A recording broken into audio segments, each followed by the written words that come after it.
Welcome to Jazz Piano Skills. I'm Dr. Bob Lawrence. It's time to discover, learn, and play jazz piano.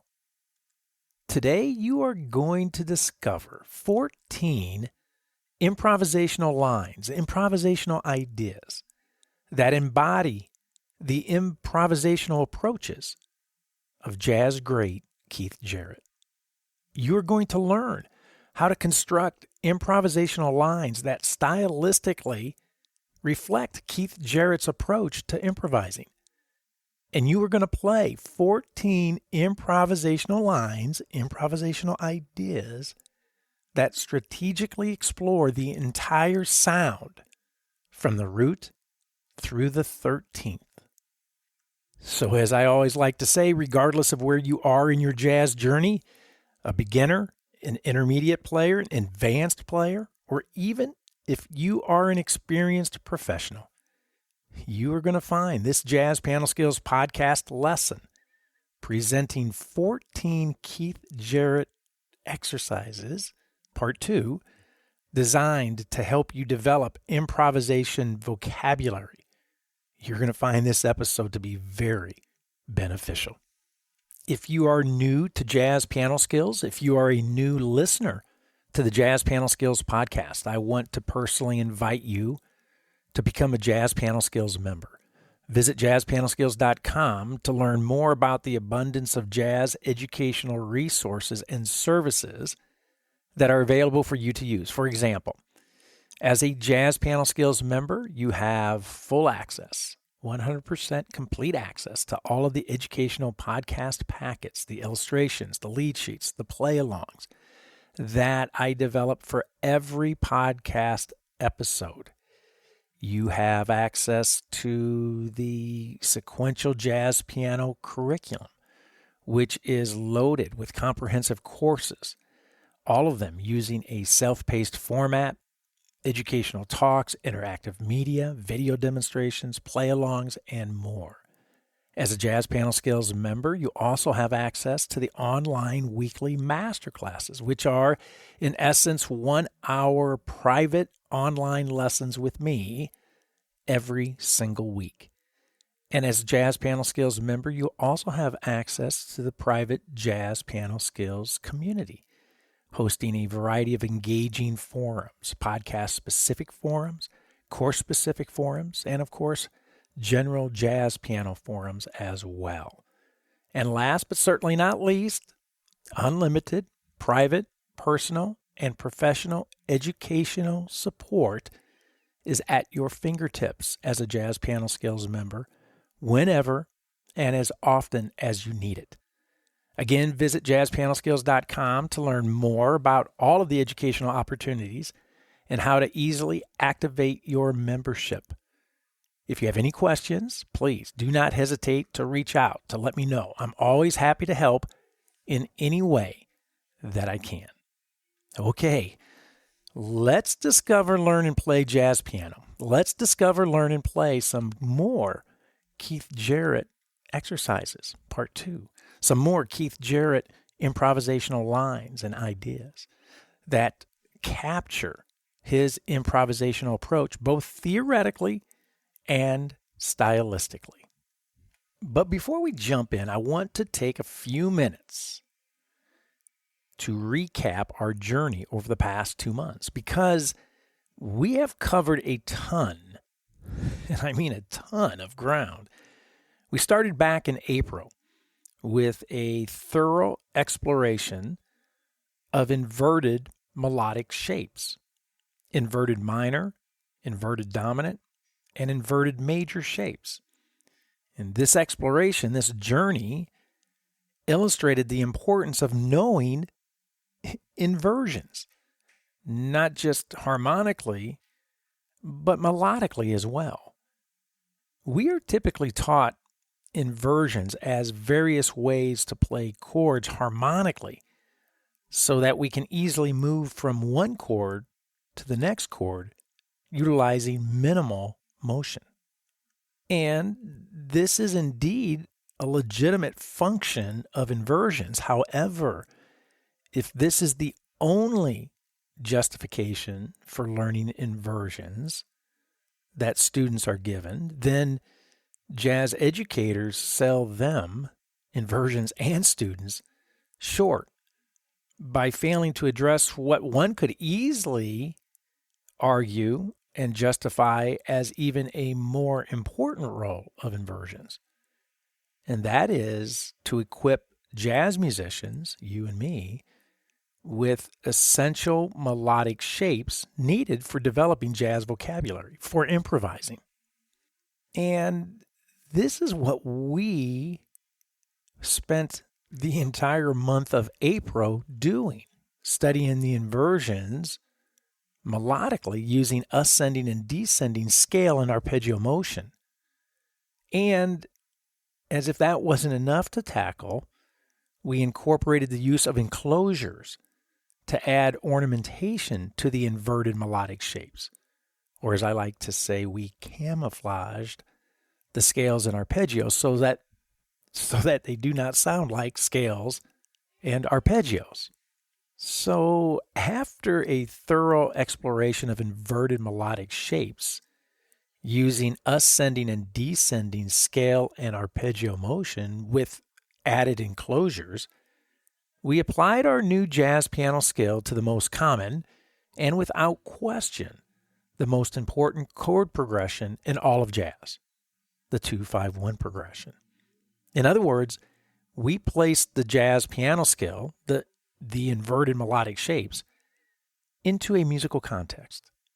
And then we took it a step further and devoted an entire podcast episode to exploring the 2-5-1 progression with the inverted melodic shapes using ascending and descending scale and arpeggio motion with enclosures to the classic jazz standard by Juan Teasel, Perdido. Wow. What an exploration. What a journey it has been since the start of April. But guess what? We didn't stop there. Oh no. There was still more unfinished business to address. So 2 weeks ago, we accepted the challenge to answer an obvious question that would be asked by any self-respecting jazz aficionado. And here's the question. Do jazz pianists actually think in terms of ornamented ascending and descending arpeggio and scale motion when improvising? Great question. Well, to answer this question, we analyzed the solo transcription performed by one of the most influential jazz pianists of all time, Mr. Keith Jarrett.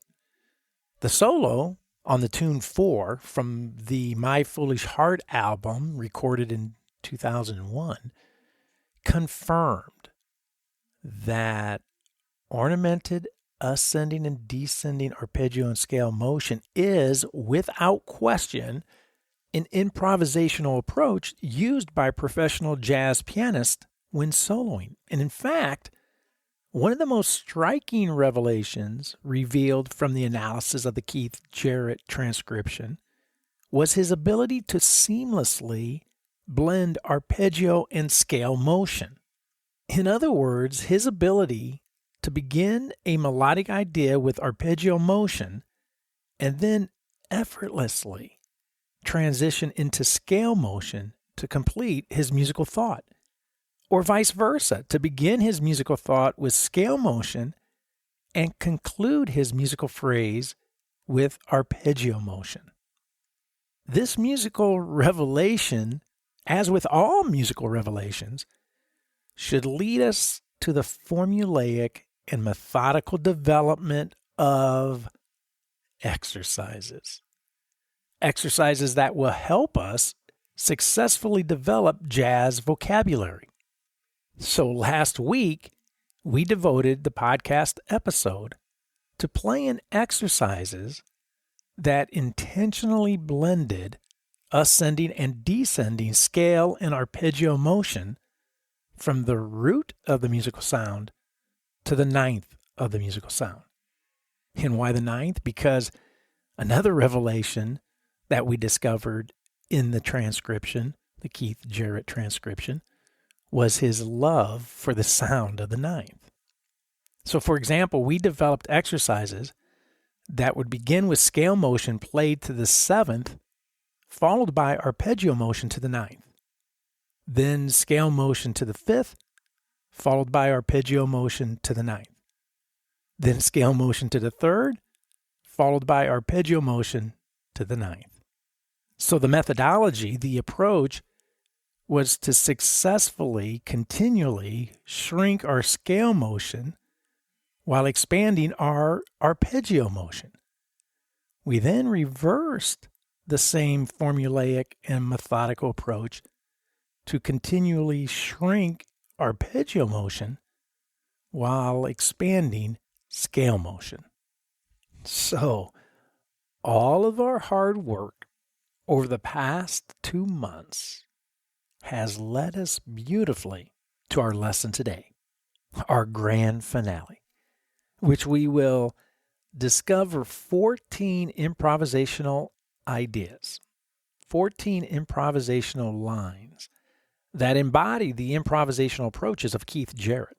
And in doing so, learn how to construct these type of exercises, these types of lines or ideas that stylistically reflect Keith Jarrett's approach to improvising. And of course, we will play the 14 improvisational lines, 14 improvisational ideas through the entire sound, from the root through the 13th.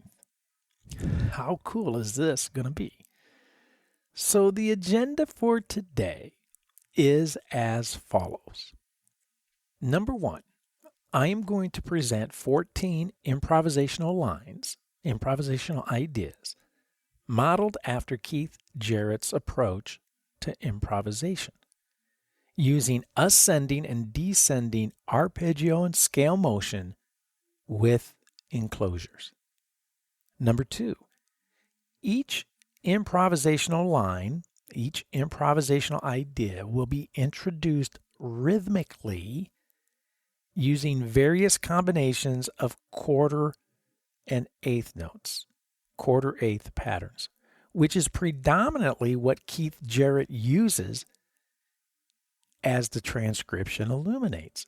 Take a look at that transcription again, and you'll see he uses all quarter note and eighth note ideas, rhythms. Number 3, I will play 2 improvisational lines, ideas, from each note of the sound, from the root, the third, the fifth, the seventh, the ninth, the 11th, and 13th. One idea using ascending motion, and one idea using descending motion. This Jazz Piano Skills lesson is going to be a huge step forward for all of us wanting to discover, learn, and play melodic ideas that are authentically jazz. So before we dig in, if you are a Jazz Piano Skills member, take a moment right now to download and print the lead sheets for today's episode. All of the melodic ideas, all the improvisational lines and ideas that I am going to demonstrate today are laid out for you. You're going to want to have those in front of you as I go through each one. All right? So here we go. Improvisation line or idea number 1. Before I play, everything today is going to be modeled. I'm going to use C minor, the C minor sound again for all of the demonstrations today, C minor. And the tempo that I will be playing is 140, which is it's kind of a snappy tempo. I'm doing that more for the sake of time than anything else. I would encourage you to use the play-alongs again that are included in the podcast packets, which provide you with a variety of play-alongs utilizing various tempos. So you want to practice slowly, and you want to practice at utilizing a wide range of tempos as well. Okay, so here we go. Improvisation line or idea number 1. It's going to use a combination of quarter and eighth notes. And it's going to sound like this. Here's the rhythm. Right? So if you're going to count that, 1, 2, and 3, 4, and. Pretty straightforward. Now, I'm going to take that rhythm and I'm going to create a little melodic, a little improvisational idea utilizing that exact same rhythmic pattern. And here's the idea.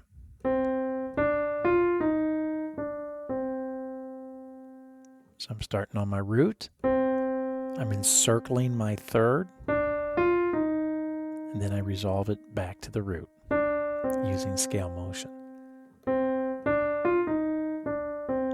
That line is this rhythm.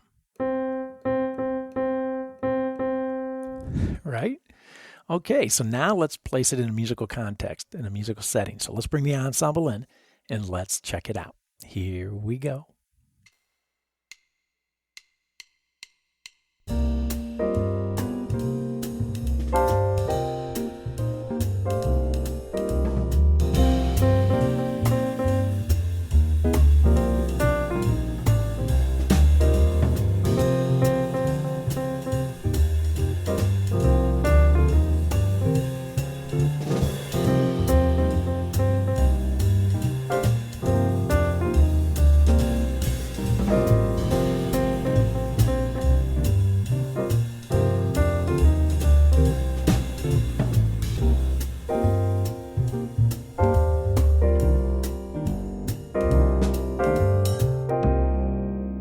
Pretty cool, right? So now you have the idea for today. I'm always going to present first the rhythmic pattern using a combination of quarter and eighth notes like Keith Jarrett, and then turn that pattern into an improvisational idea or melodic line. All right? I will always play the rhythmic idea from the entry point of the improvisational line. So in this case, it was the root. And I'm going to do the root again now with a descending line. So again, our rhythmic pattern is, right? 1, 2, and 3, 4, and. My melodic idea is, so I start on my C. I'm using scale motion down to my A. I'm using my A and F sharp to encircle the G, the fifth. And then I resolve it on the tonic on the root C again.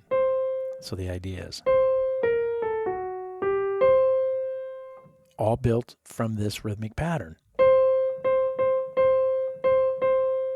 Okay, so let's bring the ensemble in. Let's place this improvisational idea, this improvisational line, into a musical context, into a musical setting. So here we go. Let's check it out.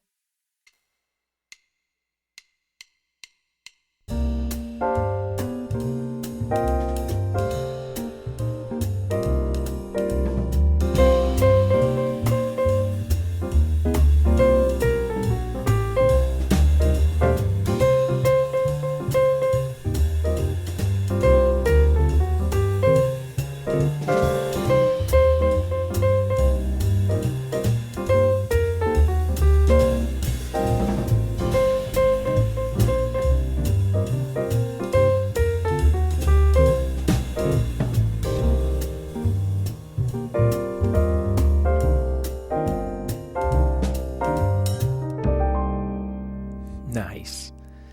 Okay, so now on to the third of the sound, which is the note E flat.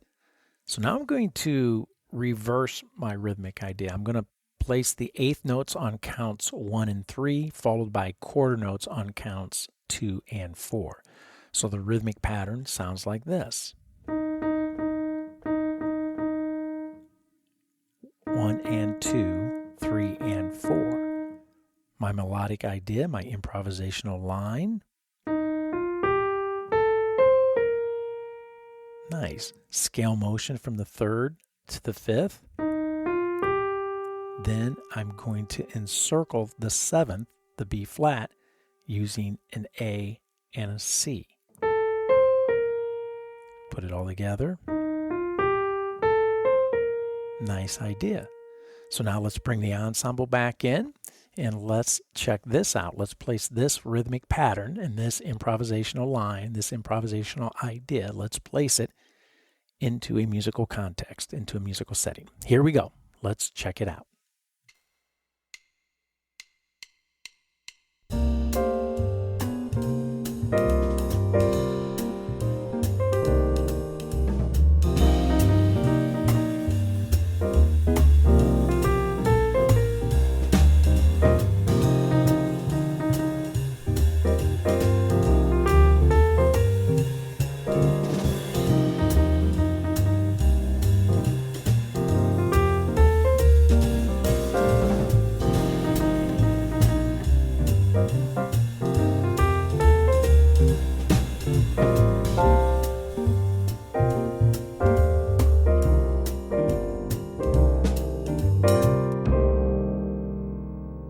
Not too shabby, right?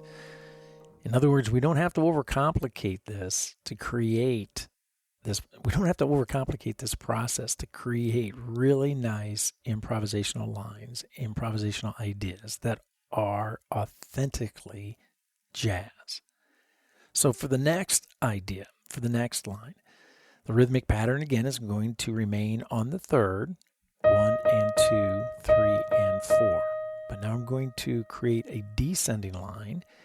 So I'm going to start on my third, my E flat. I'm using scale motion down to the note D, arpeggio motion to the 7th, B flat. And now I'm going to encircle my 5th, my G, with an F sharp and an A. So I get nice idea. Again. Tremendous. So let's bring the ensemble in. Let's place this improvisational idea descending from the third. Let's place it into a musical context, into a musical setting, and see what we think. Here we go. Let's check it out.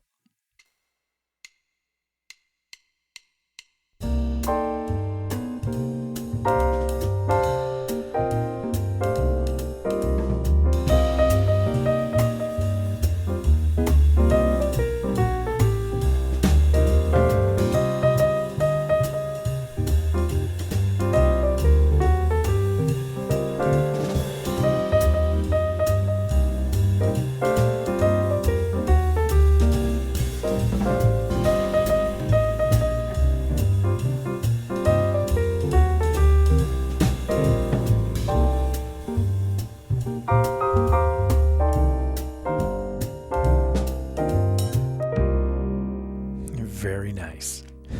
Really nice.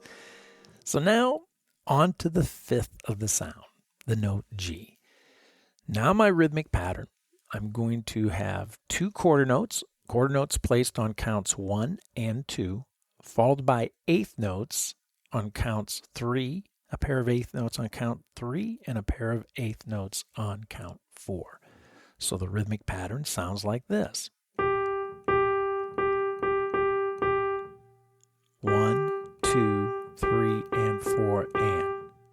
The improvisational idea, the improvisational line sounds like this. I'm using scale motion from the 5th up to the 7th. And then I'm going to encircle the root with a B natural, followed by the note D, resolving to the note C. So here it is again. Nice. One more time. Great little motif. Great little improvisational idea. So let's bring the ensemble in. Let's drop it into a musical context and see what we think. Here we go. Let's check it out.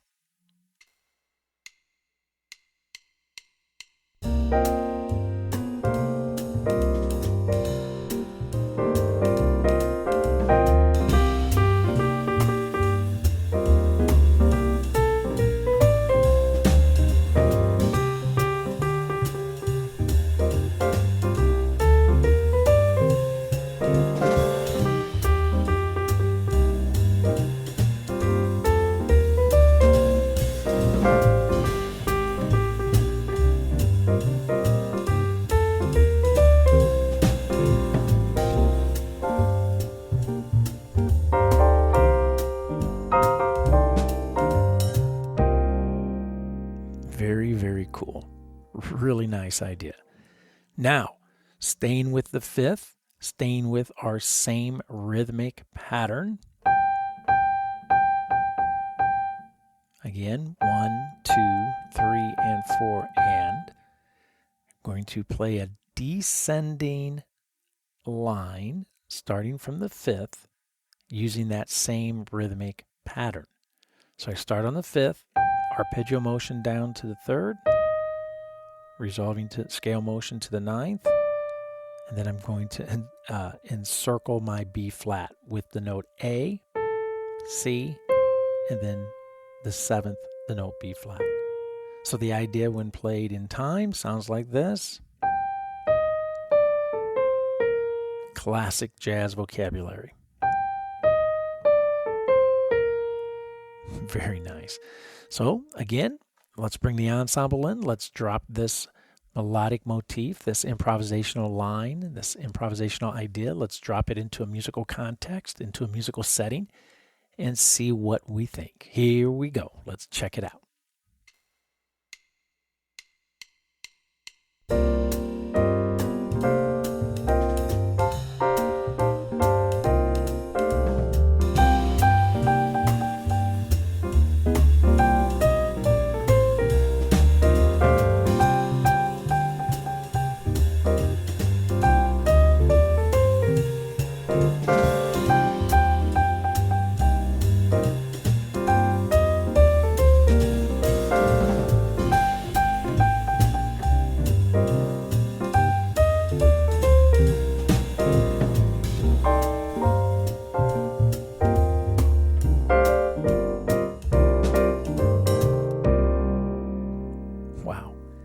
Hopefully by this time, now that we're into it, you are starting to feel a little liberated. You're starting to say, hey, wait a minute, I can do this. I can use this approach and start developing jazz vocabulary. I can start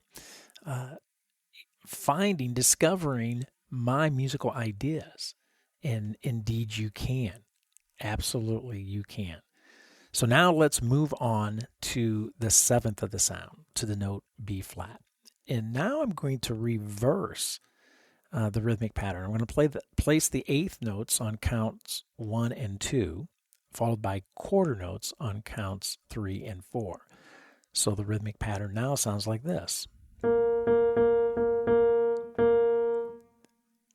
and 2 and 3, 4. Okay? The melodic idea, the improvisational line that comes out of that is going to be this. Again, classic jazz vocabulary. One more time. So what am I doing? I'm using, starting on that B flat, I'm going to encircle the root, the C, right away. So I'm going to play a B natural, followed by the note D, resolving to the tonic to the note C. And then straight arpeggio motion up to the fifth. So the idea is this. Again, classic jazz vocabulary. Let's bring the ensemble in. Let's drop it into a musical context and see what we think. Here we go.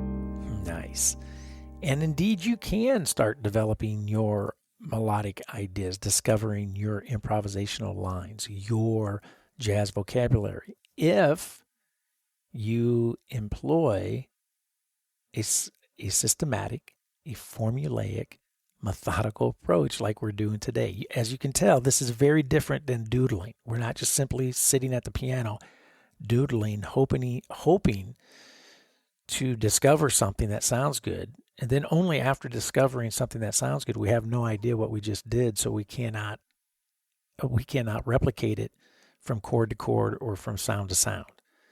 Not a great approach. Again, randomness is never a very efficient or effective approach to utilize in hopes of developing your jazz piano skills. It's just not going to happen. So now, let's stay on the 7th, same rhythmic pattern. 1 and 2 and 3, 4. The melodic idea, the improvisational line that comes from that I'm going to play is this. Pretty straightforward. Using scale motion from the 7th down to the 5th. And then I'm going to encircle the 3rd. With the D natural, followed by the F, resolving to the E flat. So in time, one more time. Nice idea. Again, classic jazz vocabulary. Let's bring the ensemble in. Let's place it into a musical setting, into a musical context, and see what we think. Here we go.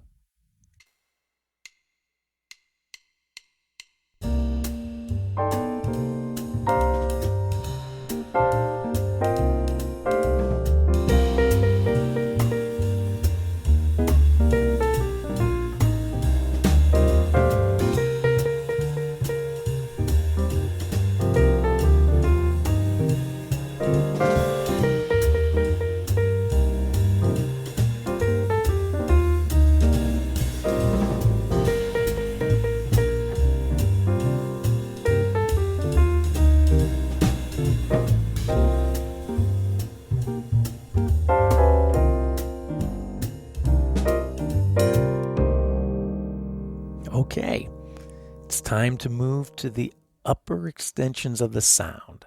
So now we're going to start our rhythmic ideas and improvisational lines and ideas from the 9th, the 11th, and the 13th. So we start with the 9th, the note D. Now my rhythmic pattern is going to place a quarter note on count 1, and then a pair of eighth notes on count 2, a pair of eighth notes on count 3, and a pair of eighth notes on count 4. So the rhythmic pattern sounds like this. 1, 2, and 3, and 4, and. That's the rhythmic pattern. The improvisational line, the improvisational idea is this.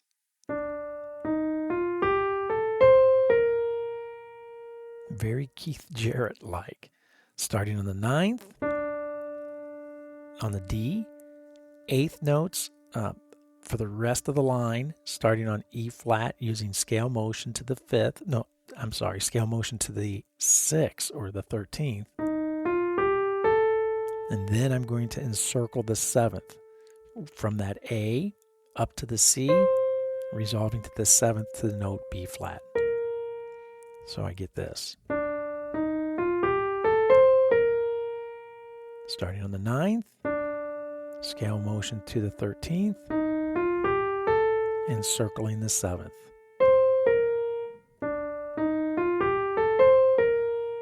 Very nice. Let's bring the ensemble in. Let's place it into a musical context and see what we think. Here we go.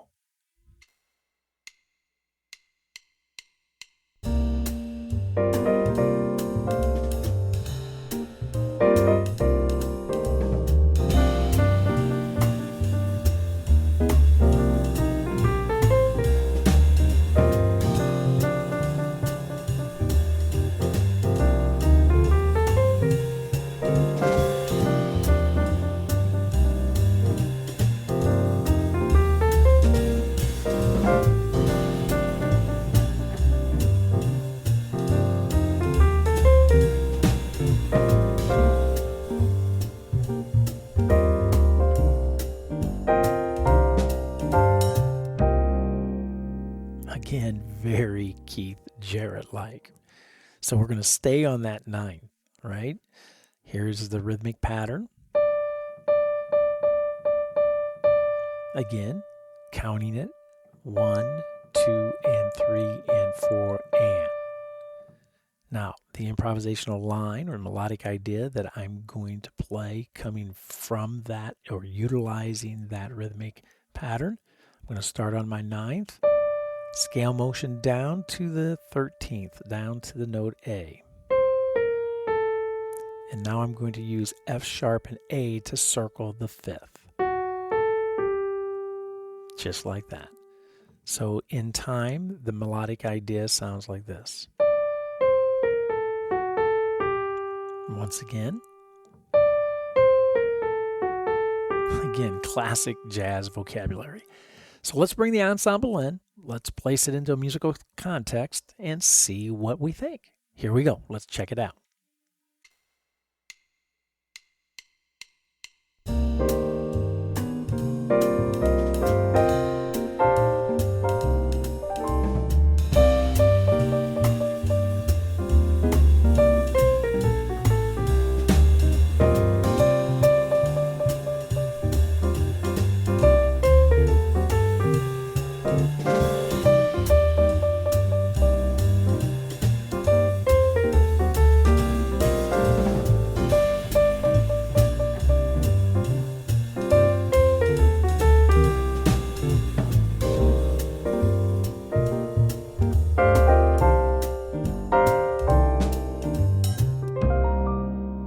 Love it. Absolutely love it.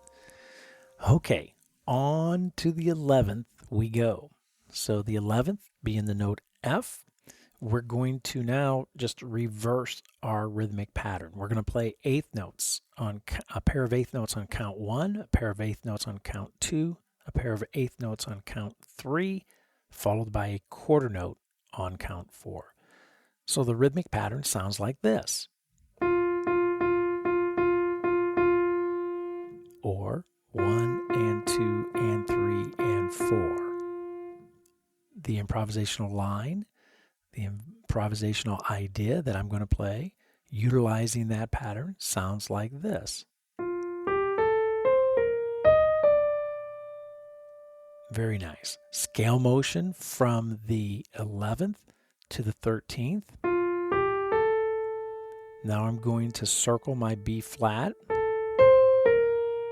And then I'm going to use an interval of a fourth up to E flat, resolving a half step down to the 9th. So here it is, and here's the melodic idea in time. Very nice. One more time. Very cool. So now let's bring the ensemble in. Let's drop it into a musical context and see what we think. Here we go. Check it out.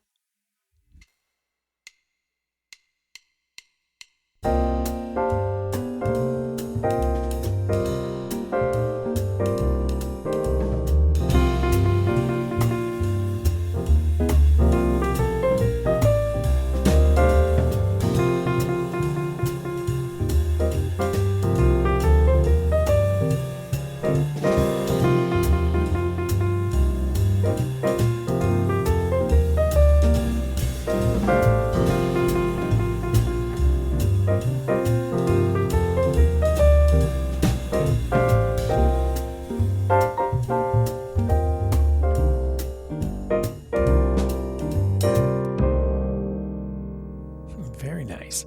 And, just that little interval of a fourth that I dropped in there on that line, that has a nice, it's refreshing, right? Because it's a different sound than just moving in straight scale motion or arpeggio motion based on thirds.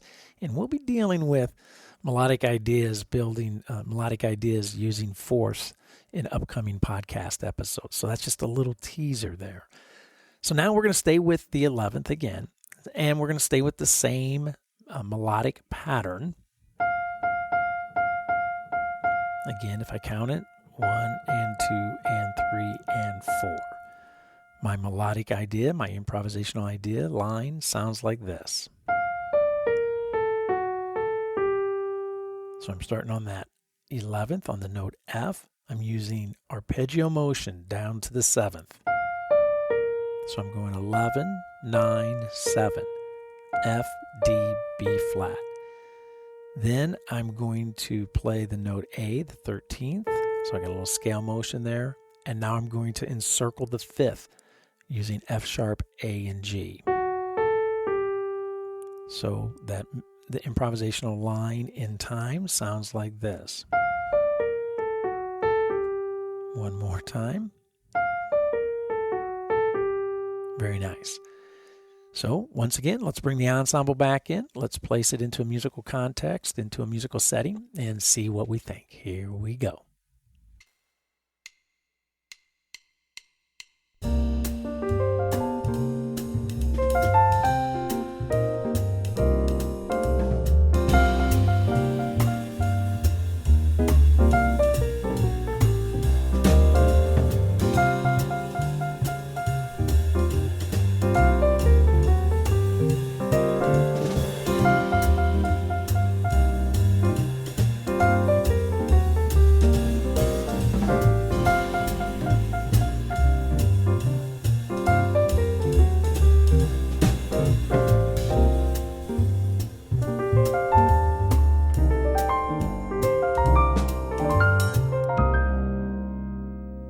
We have now looked at ascending and descending improvisational lines and ideas from the root, from the 3rd, from the 5th, from the 7th, from the 9th, and from the 11th. So on to the 13th we go. So the rhythmic pattern, 8th notes, all the way across, all the way through the entire measure. 8th notes on counts 1, 2, 3, and 4. So the rhythmic pattern sounds like this. If I count it, 1 and 2 and 3 and 4 and. My ascending improvisational line, improvisational idea, launching from the 13th, is going to sound like this. Very nice. So what's going on? I'm encircling my B flat right from the very beginning. I'm playing note A, C, B flat. Scale motion from my 7th, from my B flat, up to my E flat, to my 3rd. And then arpeggio motion from my 3rd to my 5th, to my B flat. Just like that. So that line in time sounds like this. Once again. Again, very Keith Jarrett-like. So let's bring the ensemble in. Let's hear it in a musical setting, within a musical setting, and see what we think. Here we go. Check it out.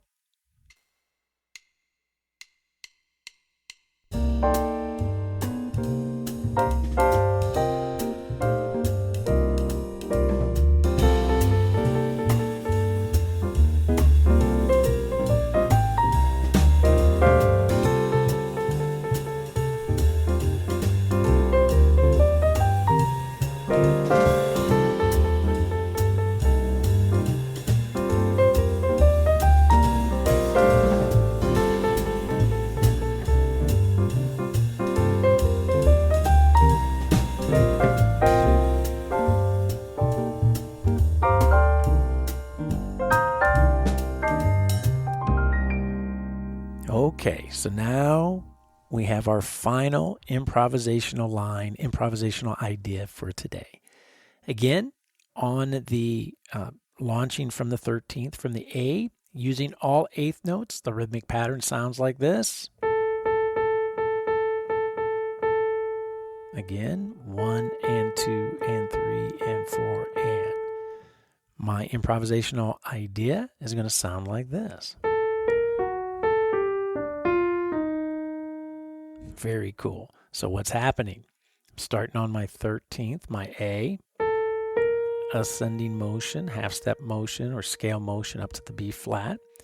Now I'm going to encircle my 5th using the F sharp and A, and now I'm going to encircle my 3rd using the D and the F. So I have 2 enclosures in here. Again, very classic jazz vocabulary. So let's bring the ensemble in one last time. Let's place this improvisational idea, this improvisational line using all eighth notes into a musical context, into a musical setting. Here we go. Let's check it out.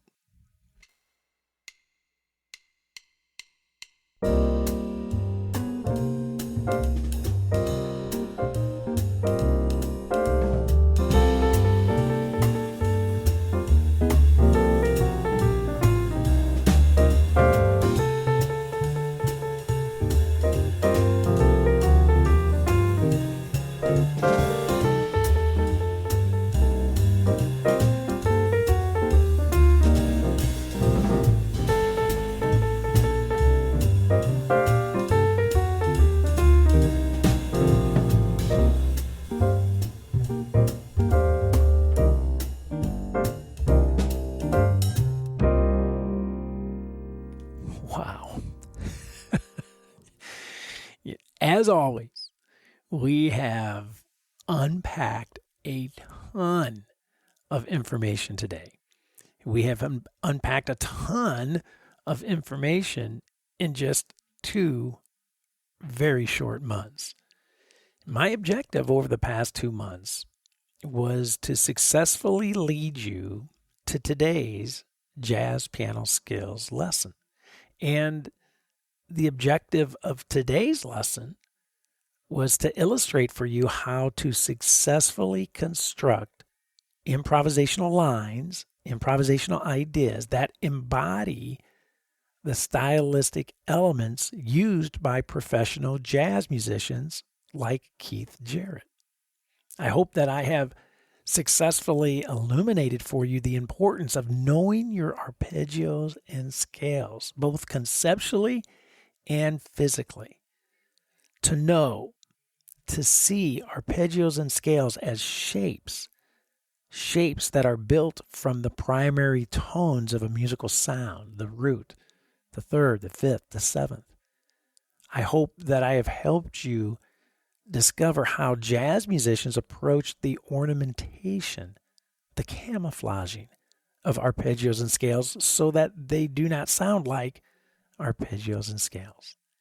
And today, my intention was to help you become comfortable with constructing authentic jazz improvisational lines, ideas, throughout the entire range of a musical sound, from the root all the way to the 13th. Without a doubt, this has been a whirlwind trip over the past 2 months that has covered quite a few essential jazz piano skills.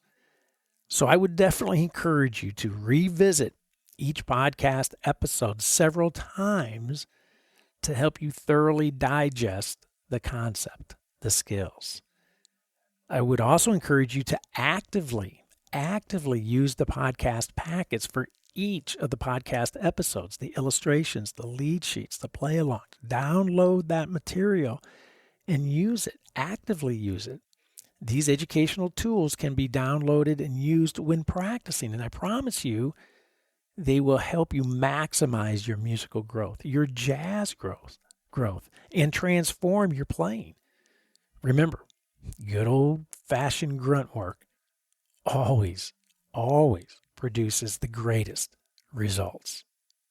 Well, I hope you have found this Jazz Piano Skills podcast lesson exploring Keith Jarrett exercises, part 2, that strategically explore an entire sound from the root through the 13th.